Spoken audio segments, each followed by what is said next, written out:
profesión. Trabajamos como a manera de empresa, somos una empresa, no trabajo a mi nombre, sino más bien como persona moral. Y bueno, somos Grupo Arco del Bajío. La empresa la conformamos varias personas y nos dedicamos mayormente a la obra pública, aunque sí desarrollamos obra privada también dentro de nuestras actividades. Laborando, nuestra empresa surge en 2014, de haber egresé en el 2005. De manera inmediata ingresé a la maestría para estudiar la maestría de restauración de sitios y monumentos. Pero bueno, me desarrollé en el ámbito público hasta el 2015 a 2016, no recuerdo bien ahorita, cuando fue que nos dieron el primer contrato ya como empresa. Y a partir de esa fecha es que empezamos a trabajar ya de manera en conjunto, pues como persona moral.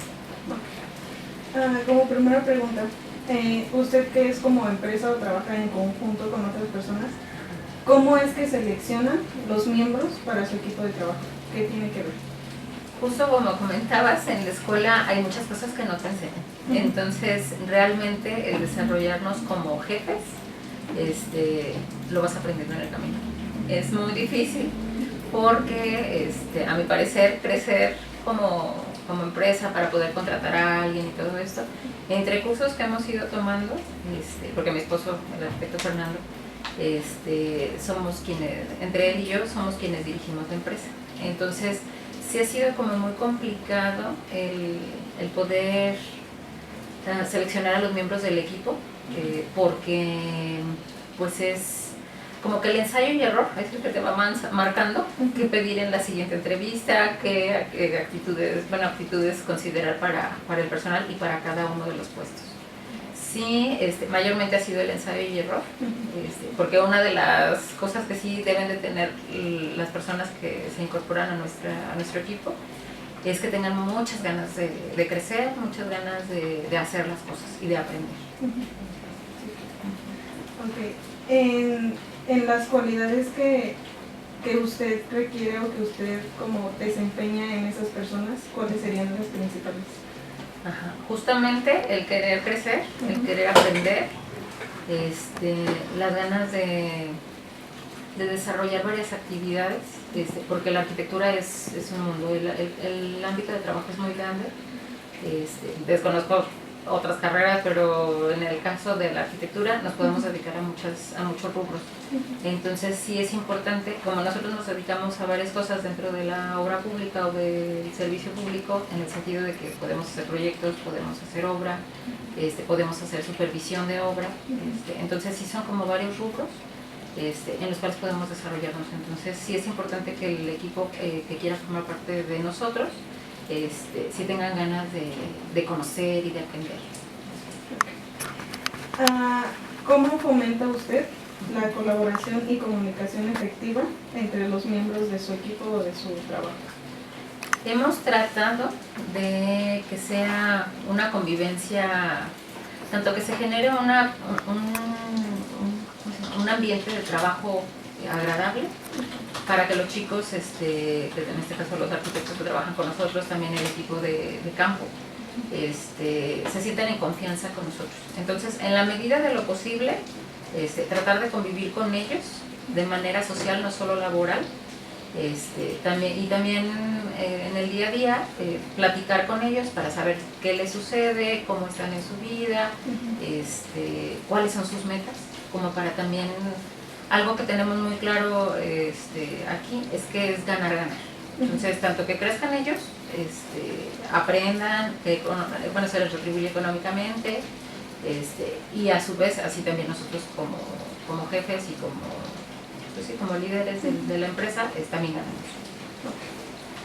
En aspecto relación arquitecto-trabajador, como usted comenta que tiene mucha como convivencia con muchos arquitectos y su gente de trabajo, ¿cuál es el enfoque para mantener una relación positiva con el trabajador en obra?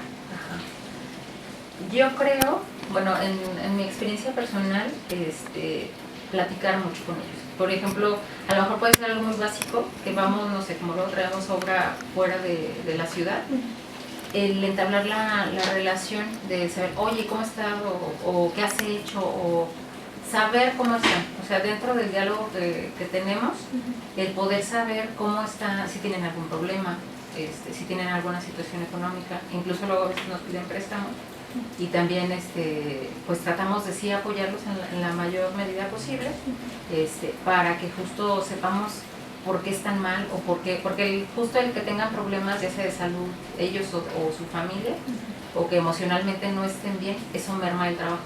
Entonces yo creo que sí es importante saber cómo están para saber si es que no están a gusto con el trabajo o si es que traen un problema familiar o de salud. Entonces en ese sentido tratamos de mantener esa comunicación. En su caso, en base a la comunicación como lo menciona, ¿cómo se manejan los conflictos que pueden surgir entre los trabajadores y también ustedes como diseñadores o equipo de diseño? Tratamos de tener jerarquías. Entonces, en el sentido no de ser tiranos ni así, sino más bien al tener un organigrama, por ejemplo, tenemos en el caso de los trabajadores de campo, tenemos a nuestro maestro. Entonces, nunca le imponemos a la gente. Entonces, normalmente o en muchos de los casos uno llega como arquitecto a la obra y le dice, empieza a ordenar a los ayudantes, oye, ponte a hacer esto, recoge esto y así. Y entonces ahí se pierde la jerarquía entre ellos. Entonces, tratamos de que en el caso de Lencho, que es nuestro maestro, que él esté contento con la gente que tiene, salvo que nosotros veamos una conducta en alguno de ellos que no sea la más adecuada, que pueden ser diferentes circunstancias las que se presenten, le decimos, oye, ¿sabes qué? Este muchacho no sé si te rinde, no sé si esto, pero yo estoy observando tal cosa. Solo así que veamos algo muy medular, es que le decimos que por favor lo retire, y la verdad es que casi nunca le imponemos a nadie.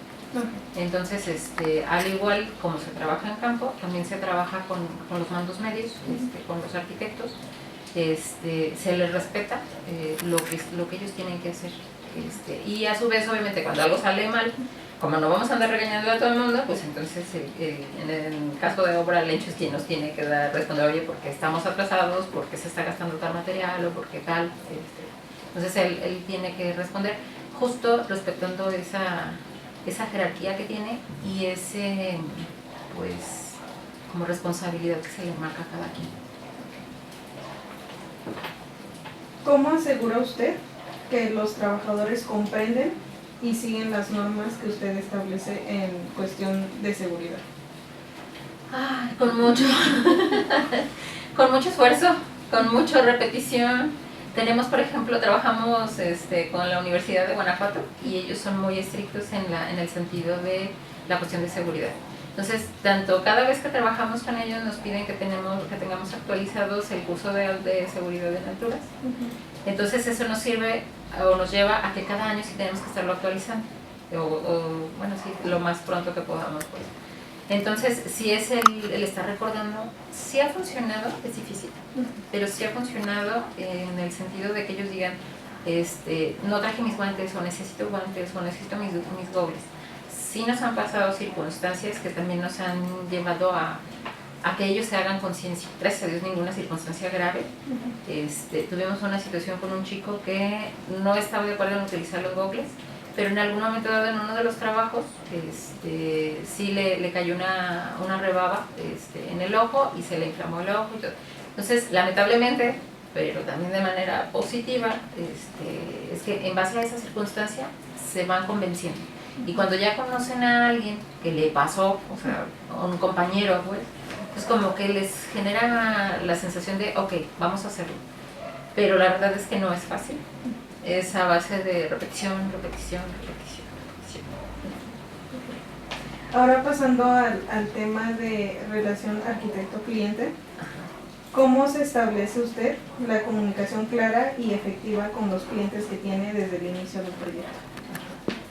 Pues mira, mayormente cuando trabajamos obra pública, ahí como la relación ya es de años, entonces pues es más sencillo en el sentido de dar continuidad, de entregar el trabajo como se debe entregar, de los tiempos, porque a diferencia de la obra privada, la obra pública sí va marcada muy en tiempos, porque si no entregas a tiempo te sancionan, o te, pues sí, te multan y no te regresan el dinero, entonces es muy feo.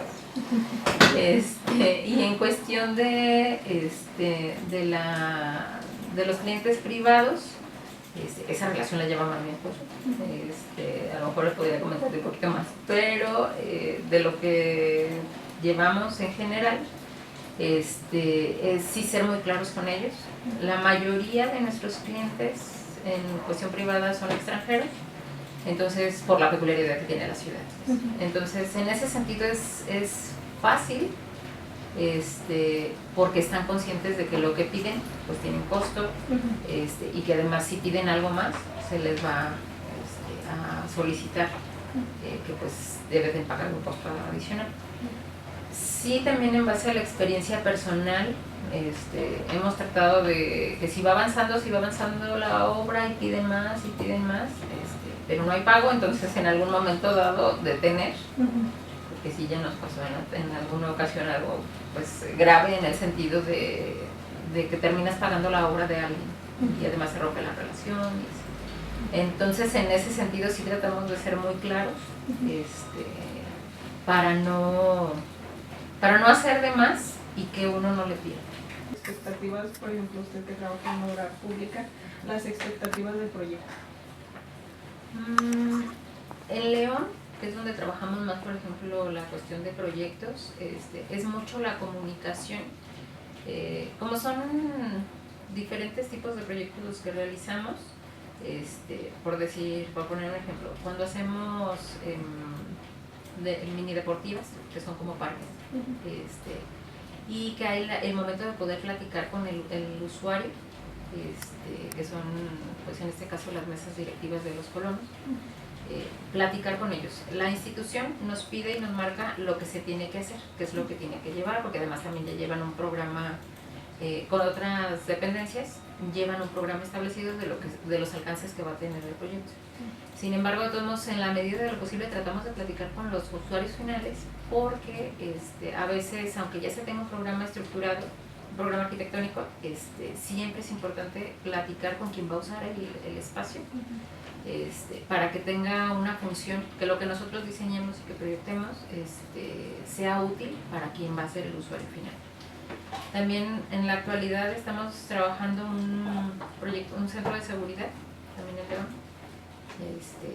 y ahí como los usuarios finales son bomberos, son protección civil y algunas otras dependencias, sí nos acercamos lo más posible a ese personal y además visitamos ejemplos similares que ya tienen en la ciudad, como para saber qué funciona, qué no funciona, y de igual manera, aunque nos acercamos con los directivos, cuando hacemos esas visitas de campo, y tenemos la oportunidad de trabajar, de platicar que con el guardia, que con la persona de recepción o así, preguntarles qué necesitan, porque luego a veces en la cuestión directiva se tienen los alcances en general y todo, pero incluso los directivos no tienen la noción exacta de cómo es que funciona un espacio.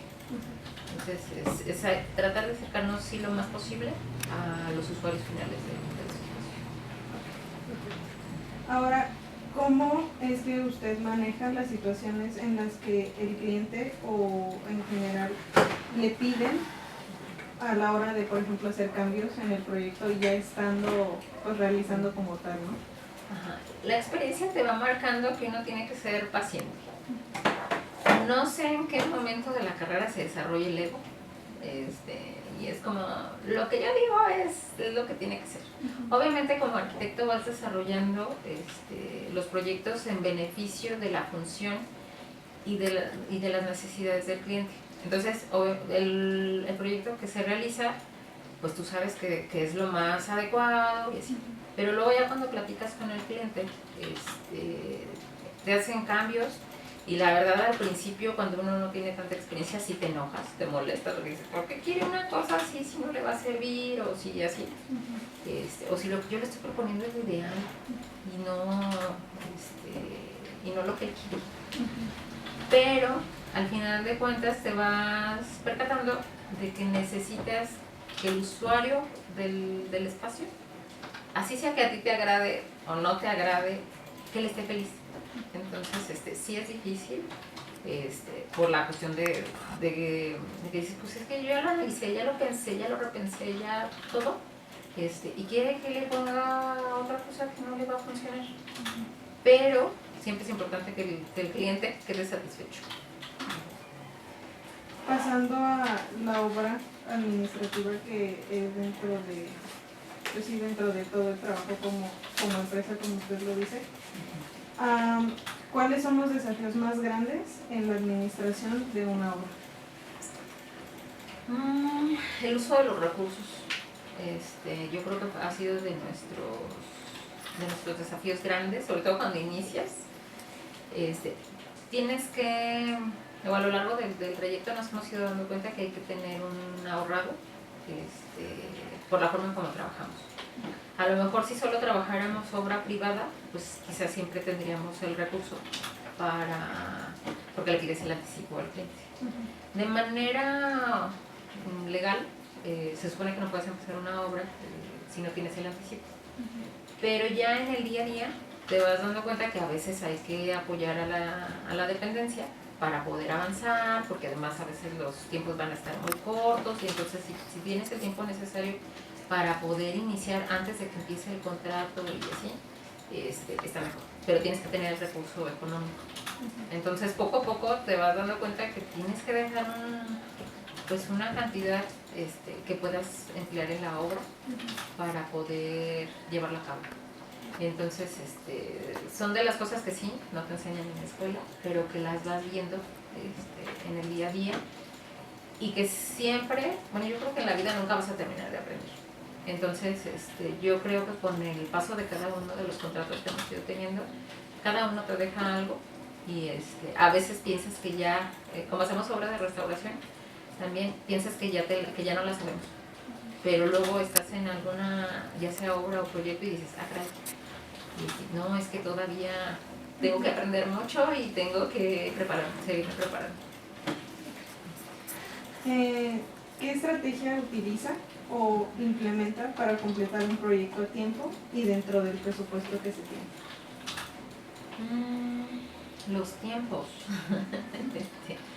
A veces, por ejemplo, cuando empiezas a trabajar, pues obviamente tienes el tiempo suficiente porque tienes pocos contratos. Entonces, conforme vas creciendo porque te van dando más trabajo, y entonces necesitas más manos que te ayuden. También otra parte difícil de crecer es delegar. Entonces, ¿por qué? Porque también dentro de la presencia del ego nadie va a hacer las cosas mejor que yo. Y entonces, o nadie las hace como yo. Entonces, es bien difícil el soltar esa parte, pero sí es importante el lograr hacerlo. Porque incluso si eres una muy buena empresa, la gente que te vas a contratar o que es parte de tu equipo y todo, tiene que ser mejor que tú. Entonces, ¿por qué? Porque esa gente te va a ayudar a que las cosas estén en tiempo, a que las cosas sean profesionales, y además, otra cosa que nos hemos ido dando cuenta en el camino, que es necesario ir capacitando a la gente que trabaja contigo. Entonces, sí es como a veces difícil, porque dices, ¿y si se va? Y ya le pagué tal curso, y ya le pagué tal otra cosa, y así.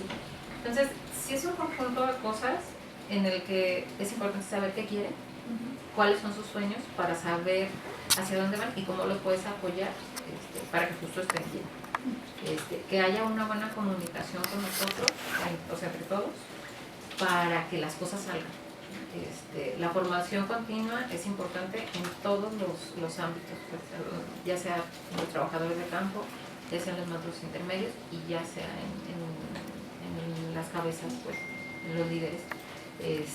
Sí es importante el estarse capacitando constantemente, el tener la comunicación y el soltar cosas, porque a lo mejor luego ya después, conforme vas creciendo, te vas dando cuenta que nuestro trabajo como jefes, además de 1000 cosas, es buscar el trabajo. Entonces, porque justo como vas contratando gente en campo y vas contratando gente en oficina, son familias. Y entonces tienes que estar como buscando todo el tiempo para que todo el tiempo todos tengamos y no haya la necesidad de poder tener que reportar eso. ¿Cómo supervisa el progreso de una obra para mantener la calidad deseada? Pues ahí igual tienes que estar pues siempre en comunicación con tus mandos intermedios. Y al final de cuentas no puedes dejar las cosas solas, es decir, sí va sistematizando las cosas, pero no puedes dejarlo que nada más lo haga alguien y no lo veas, sino de todos modos estar ahí al pendiente. No lo vas a, por ejemplo, si tienes un residente de no le vas a ir a hacer el trabajo a él, pero de cualquier manera sí es ir a ver la obra, ver cómo se van dando las cosas y no delegarle todo nada más a él, pero de todos modos sí apoyarte mucho de él o de ella, y confiar, pero sin dejar de dejar la obra a la deriva, o ya sea el proyecto o ya sea la supervisión, porque luego también tiene residentes en las supervisiones. Y entonces sí, como en las supervisiones se lleva mucho, las supervisiones que siempre las hacemos en León llevan muchos procesos. Entonces sí, capacitar a la gente para que sepa cómo se tienen que hacer los procesos y qué continúa y qué sigue, o si se presenta un problema, qué oficio se tiene que meter o cómo actuar. Entonces sí es como, sí darle la confianza a la gente, capacitar a la gente, pero de todos modos estar pendiente en general. ¿Cómo lidia con los retrasos imprevistos en la obra? Ay, Dios. Ay, pues mira, todavía nos falta mejorar muchas cosas. Te las vas inventando en el camino, porque a veces tratas de incentivar a la gente para que se motive. Tratamos en la medida de lo muy posible no ejercer presión de regañar gente, o sea, porque no somos sus mamás ni sus papás. Entonces tratamos justo con el sentido de las jerarquías, el que la gente se sienta importante, el que sepa la responsabilidad que tiene, porque no es nada más de, no fui, y ya no, pues que no me paguen el día. Por ejemplo, pasa a veces luego con los choferes o con el chofer, que dice, se le hace tarde o se duerme o lo que sea, y entonces sí es bien importante hablar con ellos, el hacerles sentir lo importante. Siempre hacemos la comparativa como que la empresa es una maquinaria que está compuesta de engranes. Entonces, y que tanto es importante el engrane grande, porque a lo mejor es el que te va a dar el trabajo, a lo mejor es el que lo va a conseguir y así, pero es tan importante el engrane grande como el engrane chiquitito. Y que si ese engrane chiquitito no se mueve, pues va a parar a la máquina. Entonces, justo en ese sentido, sí es importante el que la gente sepa lo importante que son la pieza valiosa que es en la empresa, y que no nada más es de, pues no me pagues, pues no vine, pues descontame el día. Entonces, es bien difícil, y así como uno no sabe todo en conocimientos técnicos y teóricos y así, que todo el tiempo hay que aprender, también hay que insistir, persistir y resistir para la cuestión de crecer de la mejor manera posible.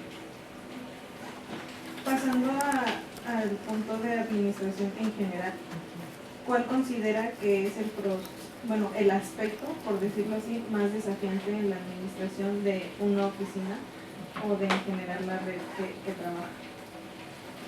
Tienes dos tipos de administración, varios tipos, pero dos muy grandes.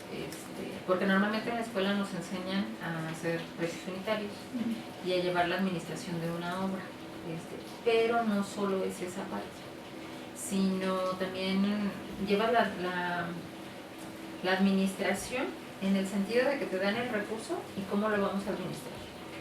Entonces, sí es muy importante que no te gastes en lo que no debes, el anticipo.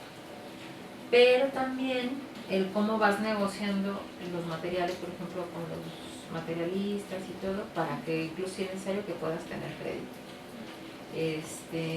Para la optimización de los recursos, porque también si es una obra grande, entre más volumen compres, pues compras a mejor precio. A veces no hay y se está pagando, bueno, te van a pagar la estimación, pero también no llega. Entonces ahí es cuando tu palabra vale y entonces ya manejaste el crédito y entonces te siguen suministrando pintura, te siguen suministrando cemento, cosas. Entonces siempre también la administración es muy grande y la relación del jefe proveedor es muy importante, porque tienes que relacionarte bien con todo el mundo. Entonces no solo los trabajadores y no solo los clientes, sino también los proveedores. Entonces tienes que tener una relación sana para tener entre mejor precio consigas, mejor ganancia tienes. Pero también está la parte administrativa de que hay que llevar la parte de las estimaciones, y entonces también es justo la buena comunicación con tus trabajadores para que todo se vaya cuantificando, para que todo se vaya generando y todo se vaya cobrando, porque no es así como que llegas, aquí está mi estimación, me la pago, entonces ya lo terminé, sino que es un proceso de que se revisan las estimaciones, a lo mejor ese proceso te dura 2, 3 semanas, entonces sí lo tienes que llevar muy al día, en la medida de lo posible. No te digo que lo llevamos al 100, lo tratamos de llevar lo mejor posible y que tenemos que mejorar procesos y así, para que justo la maquinaria vaya funcionando y los procesos vayan funcionando, porque no puedes dejar de cobrar, a lo mejor, porque ya ahorita también la ley está complicada y te sancionan si no cobras mes con mes, y 2, porque si te quedas sin recurso, pues no le puedes pagar a la gente. Entonces, sí, también hay jefes que a lo mejor dicen, no, pues ahí me jineteo a la gente, le digo, échenle ganas, y en 2 semanas les pago, la próxima semana. No, porque además también tenemos la conciencia de que los trabajadores van al día. Entonces, a lo mejor uno puede hacer un ahorradito o así, pero ellos no. Entonces, sí es importante que justo más bien vayas previendo el llevar los procesos adecuados de cobro, para que siempre haya flujo de dinero. Pues ahí le vas haciendo de muchas maneras. ¿Qué papel juega la innovación en la administración de los proyectos comunitarios? Mucho, y de ahí el sentido de lo que comentaba sobre la preparación continua, porque no vamos a inventar el hilo negro. A lo mejor sí vas puliendo tus proyectos y vas puliendo tus obras y todo, pero necesitas seguirte capacitando. Y entonces en esa capacitación justo viene la innovación, viene la tecnología, viene muchas cosas que necesitamos actualizar. Entonces, sí, nosotros ya tenemos una cantidad de más de 10 años de experiencia, pero justo eso también te va generando que te vas haciendo grande. Entonces, y con el hacerte grande vienen muchas cosas como la ansiedad, como muchas cosas. Como el que te acostumbras a que las cosas son como tú dices y así, pero entonces sí tenemos que tener la apertura y la visualización de que hay que seguirse capacitando, y además también de que es importante como arquitectos viajar y conocer y ver y estar siempre con las antenitas puestas y abiertas para aprender, porque como proyectistas luego a veces es importante que vayas a alguna, por ejemplo, si te dedicas a proyectar hoteles, por decir un ejemplo. Entonces, sí es conveniente que conozcas qué categorías de hoteles existen, que los veas, que no nada más la teoría y que no nada más el internet y así. Digo, ahorita tenemos al alcance, gracias a Dios, el que tiene la información en el teléfono, en la computadora o en cualquier parte donde tengas conexión a internet. Pero sí es importante ver espacios, sentir sentir materiales incluso cuando estás en los espacios, para saber, qué sensación te dan, qué percepción. Hay muchísimos tipos de arquitectura y vas viendo, tanto por gusto personal como por luego necesidad del cliente, qué tipología vas a desarrollar. Entonces sí es necesaria la capacitación continua, el que viajes, el que conozcas, el que veas. Lo más que te puedas empapar del mundo de diferentes maneras te sirve muchísimo. ¿Cómo es que usted integra la sustentabilidad en las prácticas administrativas? Las prácticas administrativas. Quizá nos hace falta desarrollar mucho ese sentido. Lo que tenemos, yo creo que como sustentable, si lo aplicamos en los proyectos, es tratar de que que nuestros proyectos sean, sobre todo ahorita por la necesidad que hay del cambio climático y todo esto y así, que nuestros proyectos incluyen situaciones ecológicas, llámese en cuestión de paneles solares, que además ya casi va a ser una obligación el tener que serlo, porque la vida va cambiando. Eso en la cuestión de la aplicación de los proyectos. En la cuestión de oficina y esto, pues tratamos de, bueno, como familia hacemos reciclaje. Entonces tratamos de que se alcance esa parte de poder ser conscientes de que somos parte del mundo y no que el mundo nos pertenece. Entonces sí tratamos de que los muchachos vean que sí es necesario ser parte del mundo y no ser dueños de él. Ya pasando más al tema de los contratos como tal, ¿qué aspectos considera usted esenciales al redactar un contrato hacia el cliente? El cliente. Pues es que los contratos así en sentido particular los manejamos más con los clientes particulares, porque como sí trabajamos más la obra pública, ahí ya existe la ley de obra pública y todo. Entonces, y con los clientes particulares es con los que se manejan pues contratos que nosotros diseñamos. Socialmente o culturalmente, pues nos hace falta ese sentido. Quizá como por la peculiaridad que tiene la ciudad de San Miguel de Allende, nos facilita el hecho de que los extranjeros acepten los contratos. Porque trabajar un contrato con un nacional a veces es muy complicado. Entonces, porque se genera, por nuestra cultura, un sentido de desconfianza, así de, ¿qué crees que no te voy a pagar? ¿O qué crees que...? Pero como también luego pasan cosas, a veces es necesario ir puliendo esos contratos, en el sentido de, siempre va a ser ganar-ganar. O sea, yo te ofrezco un servicio, te voy a hacer un servicio, se hace un presupuesto bueno, se platica con el cliente, se hace un presupuesto de lo que él quiere antes de que se desarrolle cualquier parte del proyecto, y ya una vez que el cliente acepta el contrato, se firma el contrato, y si ya quiere más actividades que no están incluidas en el contrato inicial, entonces pues sí desarrollar otro contrato adicional o ir pidiendo firmas adicionales.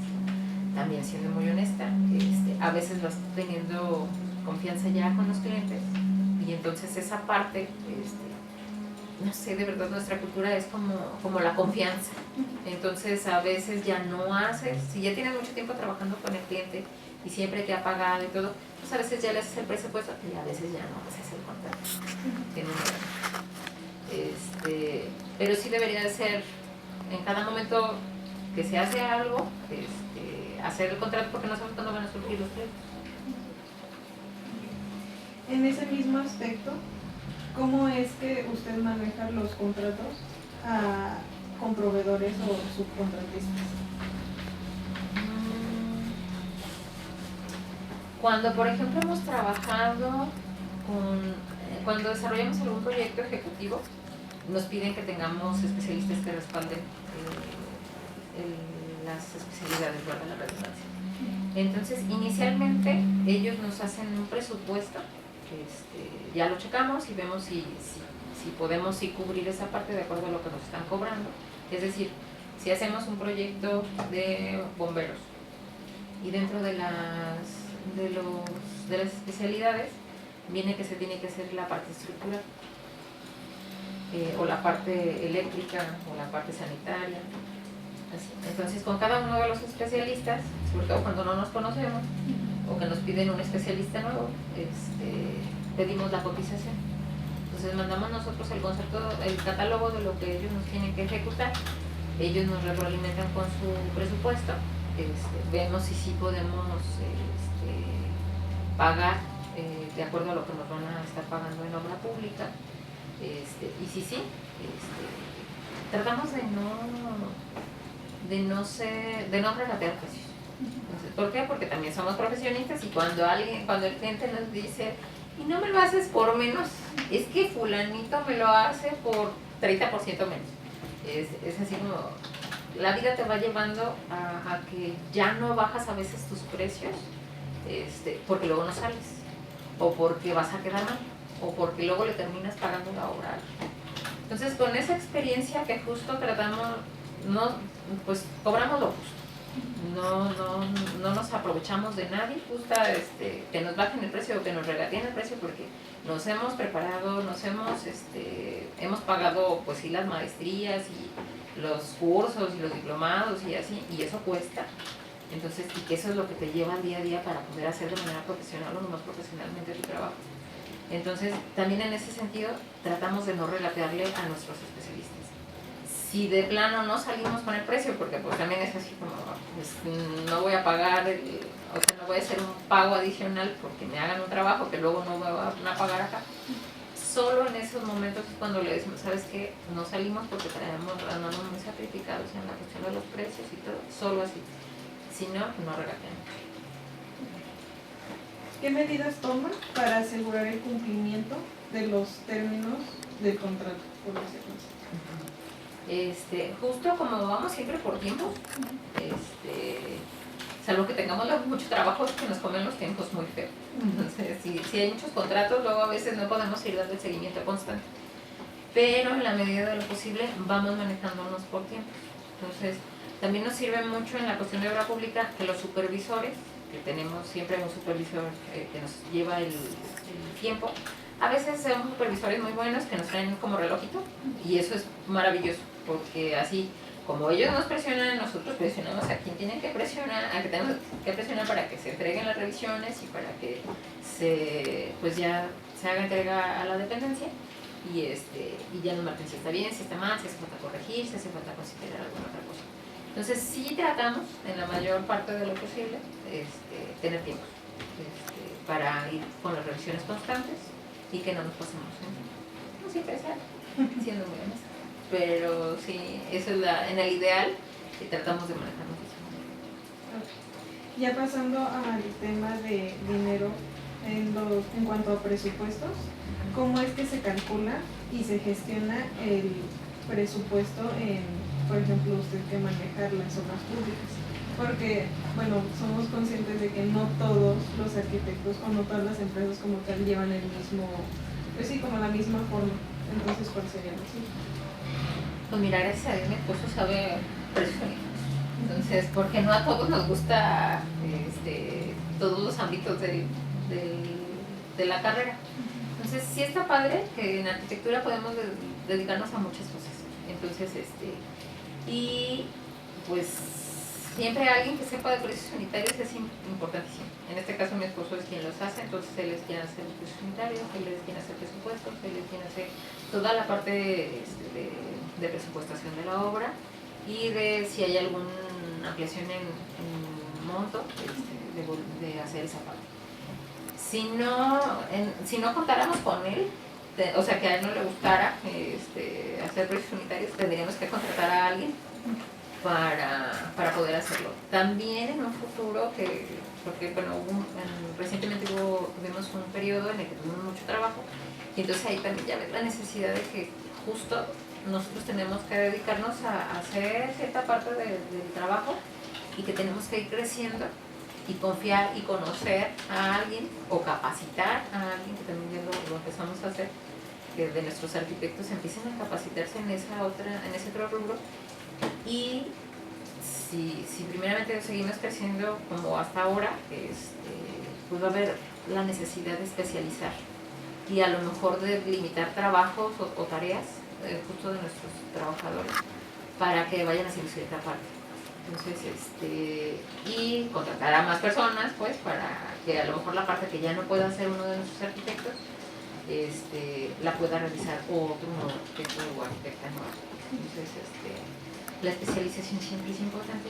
Sí es muy importante que veas y que sepas la cuestión de los precios unitarios, porque luego a veces cuidamos los centavos y descuidamos los pesos.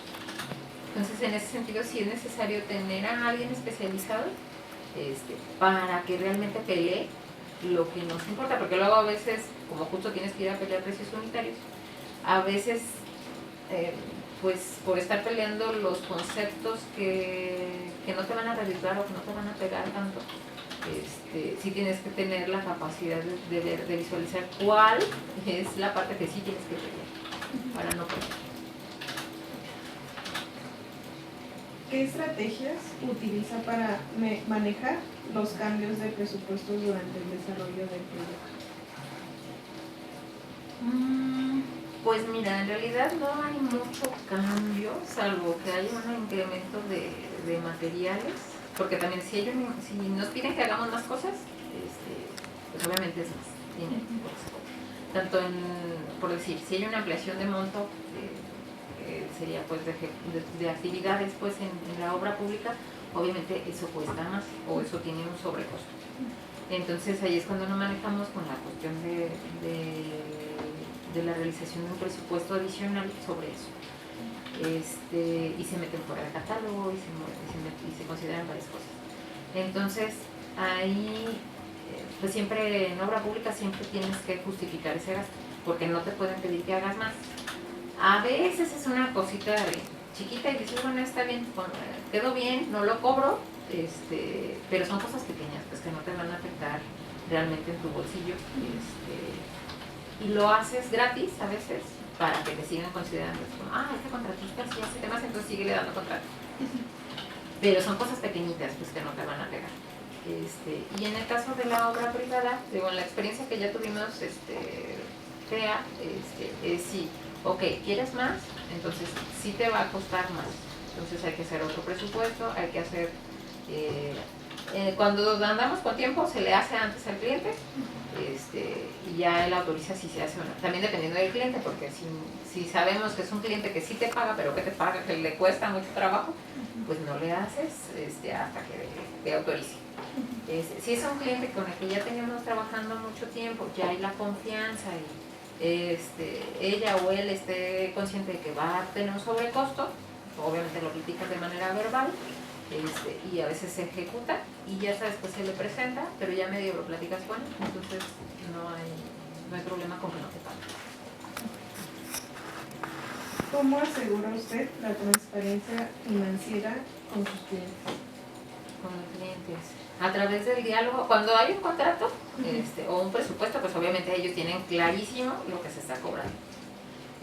Cuando ya hay la confianza y que te dicen, no, pues como cuánto me cobras por hacer esta ampliación o por hacer un baño, algo chiquito, pues ahí es la confianza de que ya lo platicas siempre con él. La comunicación es esencial. Entonces, si no hay un contrato por medio, si no hay un presupuesto por medio, entonces siempre hay la comunicación para que él pueda estar consciente de lo que se va a cobrar o del aproximado que va a hacer y que él esté de acuerdo. Ya pasando al tema de software de trabajo, ¿qué software considera indispensable para el diseño y gestión de sus proyectos arquitectónicos? Para el diseño, pues mira, para todo en realidad los softwares que utilizamos, obviamente se AutoCAD, se utiliza, ¿cómo se llama el que tú usas, Silvia? Usamos AutoCAD, SketchUp, CivilCAD, Neodata, estamos entrando a usar Revit, y ¿cómo se llama el que utiliza Flor? Es para hacer modelos de 3D, pero no me acuerdo. Hay una arquitecta que ya está especializada en eso, entonces ella... ¿Cómo se llama? Pero es para modelarte en tercera dimensión. Son más o menos los que utilizamos. Y obviamente Office, porque por los oficios, por Excel, por sí, ya es como indispensable eso, ¿no? Como mencionar que últimamente, se ha implementado el uso de Revit, ¿cómo es que ustedes como equipo o como conjunto se ha actualizado a las nuevas tecnologías y herramientas digitales que se han implementado? Estamos inscritos en la Cámara de la Construcción de CEMIC, y a través de CEMIC es que tomamos cursos. Entonces, tanto se han tomado, como comentaba el arquitecto, para la arquitecta que nos trabaja los modelados, y obviamente también el hacernos del equipo necesario para poder hacer lo que ocupamos.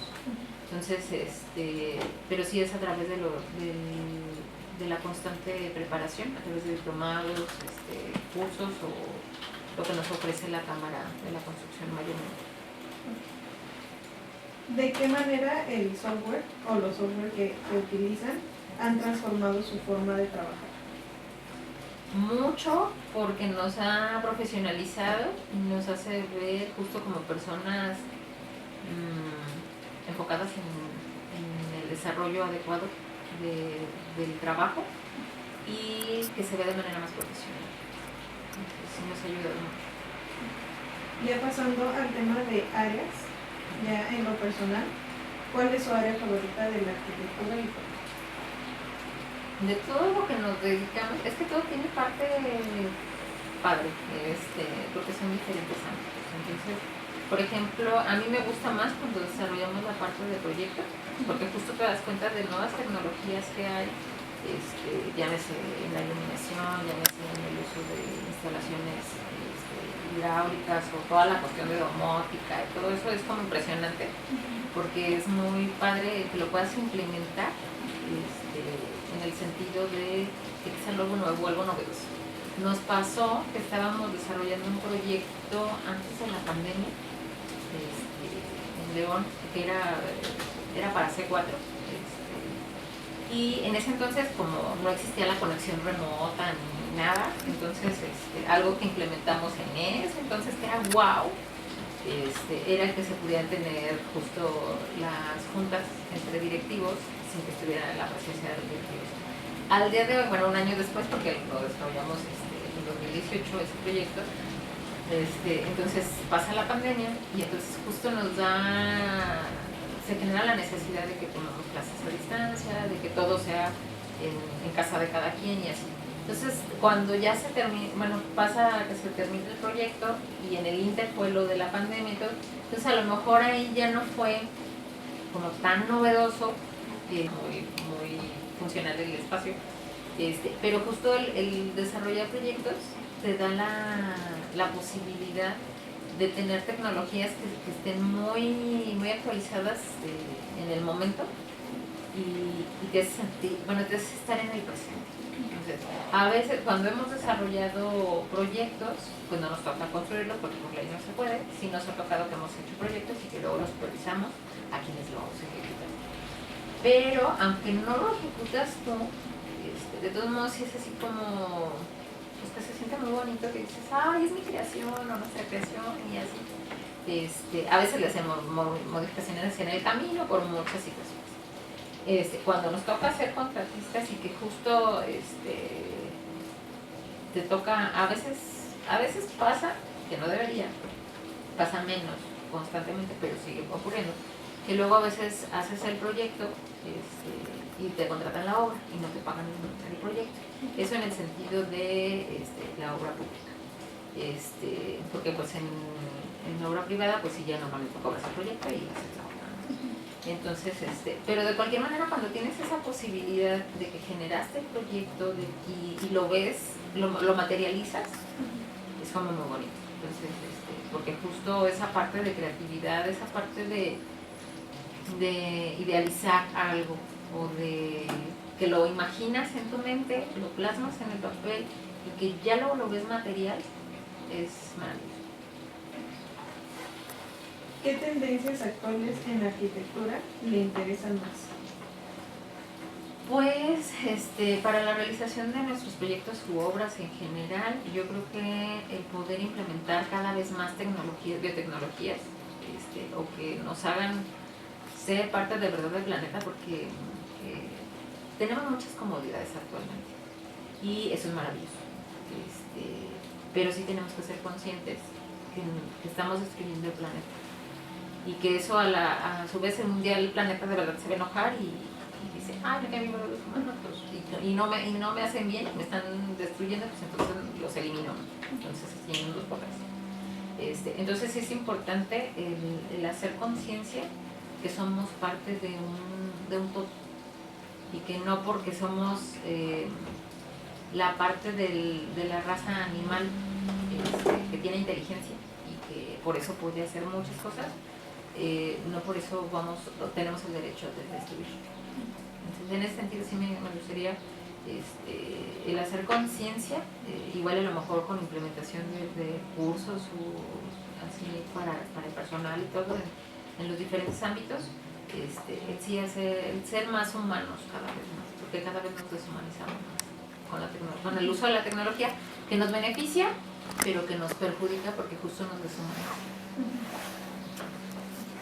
Y ya como última pregunta, ¿qué es lo que ve usted en el futuro de la arquitectura en términos de innovación y tecnología? Pues yo creo que veo un gran crecimiento, pero sí es importante ver cómo lo enfocamos. Porque, pues volviendo a lo que te comentaba hace un momento, es importante ver que somos parte de un todo. Y entonces, que todo lo que nos ofrece la inteligencia artificial, las tecnologías, todo, que lo enfoquemos para bien. Y no nada más lo veamos como, voy a hacerlo mejor, pero no me importa destruir el mundo, que al cabo me van a pagar el proyecto y que al cabo voy a recibir una buena cantidad que me va a ayudar a lograr mis metas, pero no, es importante crecer como humanidad sin dejar de ser humanos. Entonces, en general, ya serían todas las preguntas. Agradecemos que se haya tomado el tiempo de contestarlas y pues muchas gracias. Al contrario, gracias a ustedes.